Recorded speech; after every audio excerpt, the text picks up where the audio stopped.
সকলকে নমস্কার। আজকে আমি পড়ব ছোটদের বিবেকানন্দ বইটি থেকে চতুর্থ অধ্যায় নরেন্দ্রনাথ। শুরু করি। বিলে তো আর চিরদিন ছোট ছেলেটি থাকবে না। বড় হয়ে স্কুলে ভর্তি হলো, বিদ্যাসাগর মহাশয়ের মেট্রোপলিটন স্কুলে। এখানে আর বিলে নাম চলবে না, তাই নাম লেখানো হলো শ্রী নরেন্দ্রনাথ দত্ত। এই নামটা কিন্তু বিলের খুব ভালো লেগেছিল। নরেন্দ্র মানেই মানুষের মধ্যে শ্রেষ্ঠ, নরেন্দ্রনাথ তো আরো বড়। স্কুলে ভর্তি হয়ে নরেন্দ্রের দুটি বিষয় মুশকিল হলো। সে ইংরেজি শিখবে না, অঙ্কও শিখবে না। ইংরেজি বিদেশি ভাষা, ইংরেজদের ভাষা, ও কেন আমরা শিখতে যাব? তার চেয়ে মাতৃভাষা বাংলায় আগে শিখবো, ভালো করে শিখবো, এই হলো তার কথা। যাই হোক, অনেক বোঝানোর পর নরেন্দ্র ইংরেজি শিখতে আরম্ভ করে। এমন সুন্দর ইংরেজি সে শিখেছিল যে পরে ইংল্যান্ডেই বক্তৃতা দিয়ে ইংরেজদের মুগ্ধ করে দিয়েছিল। অঙ্কের ক্লাসে নরেন্দ্র একেবারে মাথা বেঁকিয়ে বসল। যোগ বিয়োগ গুণ ভাগ দেখে বললে, আমি তো মুদিখানার দোকান খুলতে যাচ্ছি না, ও আমি শিখছি না। হিসাব তার কোনোদিনই ভালো লাগতো না। ক্রমশ যখন বড় হলো, তখন সে খুব মন দিয়ে পড়তো সাহিত্য, দর্শন ও ইতিহাস। তা বলে নরেন্দ্র যে দিনরাত বই নিয়েই থাকতো তা কিন্তু নয়। ছেলেবেলা থেকেই তার মনের খুব একাগ্রতা ছিল বলে অল্প পরিশ্রমে অনেক পড়তে পারত, বুঝতো এবং মনে রাখতে পারত।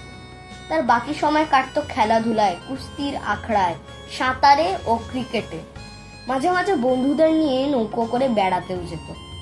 একদিন ফেরবার পথে একটি বন্ধু নৌকায় বমি করে ফেলেছে। মাঝিরা তো কিছুতেই নামতে দেবে না, বলে ধুয়ে দিয়ে যাও। কোন এক ফাঁকে নরেন্দ্র নেমে পড়েছে। গঙ্গার ধারে দুজন গোরা সৈন্য বেড়াচ্ছিল। ভাঙা ভাঙা ইংরেজিতে নরেন্দ্র তাদের বুঝিয়ে দিল, মাঝিরা আমার বন্ধুদের নামতে দিচ্ছে না। সৈন্যেরা নৌকার কাছে এসে মাঝিদের বলতে বন্ধুরা ছাড়া পেল। নরেন্দ্রের বুদ্ধির তারিফ করতে করতে তারা মনের আনন্দে বাড়িতে ফিরল। 14 বছর বয়সে স্বাস্থ্য লাভের জন্য নরেন্দ্র মধ্যপ্রদেশের রায়পুরে চলে যায়। বিশ্বনাথ বাবু কাজকর্মের ব্যাপারে সেখানেই ছিলেন। তার সাহচর্যে নতুন দেশে প্রকৃতির কোলে তার শরীর ও মন বিকশিত হয়ে উঠল। এই সময় বাংলা সাহিত্য সে অনেকটাই পড়ে ফেলে। 2 বছর পরে সুন্দর স্বাস্থ্য নিয়ে কলকাতায় ফিরে এসে প্রবেশিকা পরীক্ষার জন্য নরেন্দ্র প্রস্তুত হতে লাগলো। এতদিন অনুপস্থিত থাকার দরুন নিয়মিত স্কুলে পড়া হয়নি। বাড়িতে খুব খেটে পড়ে নরেন্দ্র প্রথম বিভাগে পাস করল। তখন তার বয়স প্রায় 17 বছর। অল্প কিছুদিন প্রেসিডেন্সি কলেজে পড়ে নরেন্দ্র বাড়ির কাছেই হেদুয়ার ধারে জেনারেল অ্যাসেম্বলিজ কলেজে ভর্তি হলো। এখন এই কলেজের নাম স্কটিশ চার্চ কলেজ।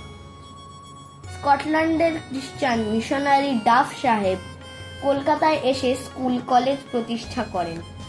বাঙালি ছেলেদের ইংরেজি শেখাবেন আর সঙ্গে সঙ্গে খ্রিস্ট ধর্ম প্রচার করতেন।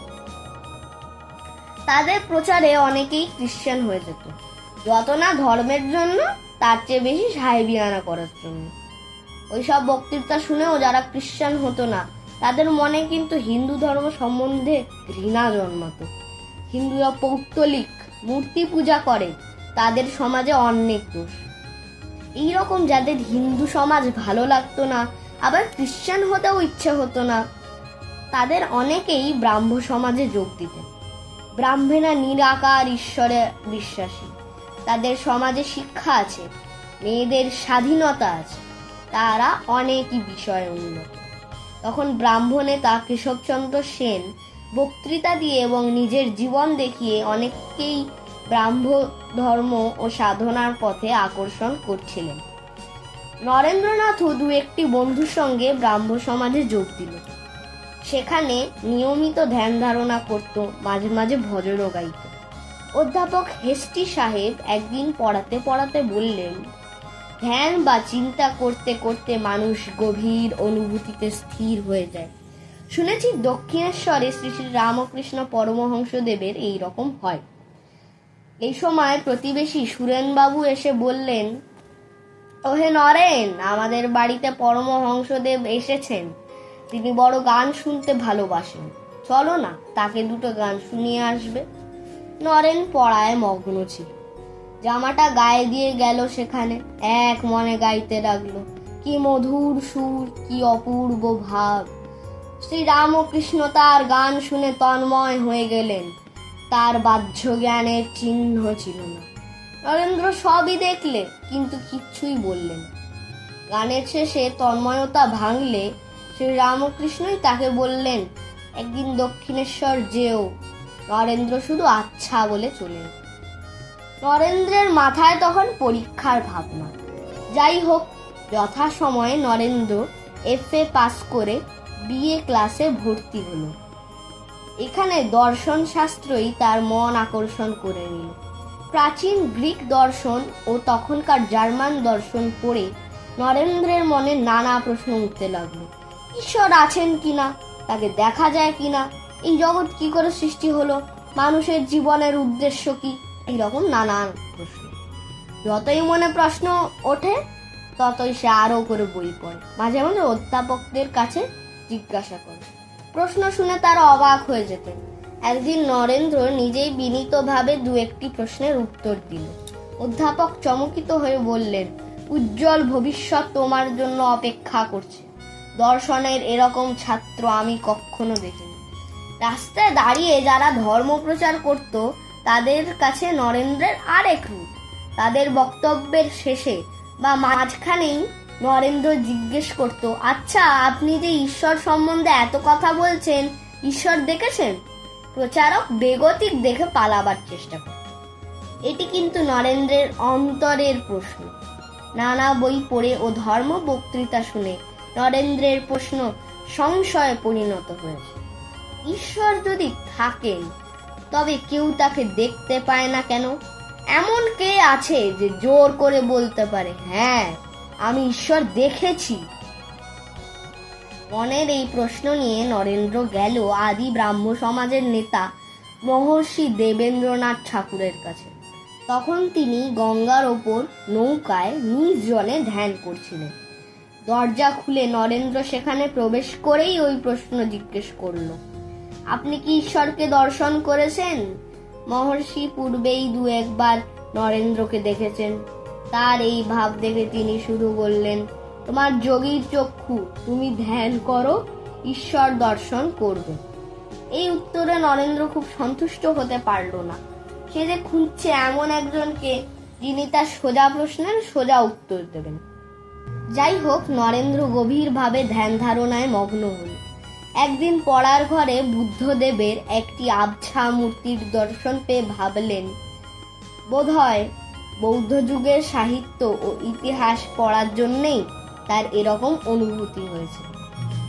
বিয়ে পড়ার সময়েই মা বাবা ছেলের বিয়ে দেওয়ার চেষ্টা করলেন। বিশ্বনাথ বাবুর বন্ধুই বিবাহের প্রস্তাব করেছেন, বলেছেন ছেলেকে তিনি বিলাত পাঠাবেন। নরেন্দ্র সব শুনে স্পষ্টই জানিয়ে দিলে বিবাহ সে করবে না। শ্রী রামকৃষ্ণের বিশেষ ভক্ত রামচন্দ্র দত্ত নরেন্দ্রের জ্ঞাতি ভ্রাতা। তিনি সব কথাবার্তা শুনে একদিন বললেন, দেখো নরেন, যদি ধর্ম জীবন যাপন করতে চাও, আর এখানে ওখানে না ঘুরে সোজা দক্ষিণেশ্বরে রামকৃষ্ণ পরমহংস দেবের কাছে যাও। নরেন্দ্রের মনে পড়ল সেই আহ্বানের কথা। একদিন দক্ষিণেশ্বরে যে শ্রী রামকৃষ্ণ পথে অপেক্ষা করছিলেন। নরেন্দ্র আসতে বললেন, এতদিন পরে এলি? এইভাবেই শুরু হলো যাওয়া আসা। একদিন নরেন্দ্র চলেছে দক্ষিণেশ্বরে, মনে তার সেই প্রশ্ন। পথে যেতে যেতে ভাবছে, ইনিও যদি না বলেন না ঈশ্বর দেখিনি, তবে কোথায় যাব, কি করব? ভাবতে ভাবতে দক্ষিণেশ্বর পৌঁছে গেছে। নরেন্দ্র সোজা প্রশ্ন করল, আপনি কি ঈশ্বর দেখেছেন? শ্রী রামকৃষ্ণ হাসতে হাসতে উত্তর দিলেন, দেখেছি কি রে, কথা কয়েছি, এই যেমন তোর সঙ্গে কথা করছি। তুই যদি দেখতে চাস, তোকেও দেখাতে পারি। এরপর আর প্রশ্ন চলে না। শুরু হলো গুরু শিষ্যে দিব্যলীলা, যার শেষে আমরা দেখি নরেন্দ্র বিকশিত হয়ে উঠেছে বিবেকানন্দে। আজ এই পর্যন্ত। পরের পার্টটা আমি অন্য একটি এপিসোডে বলবো। জয়তু রামকৃষ্ণ। নমস্কার।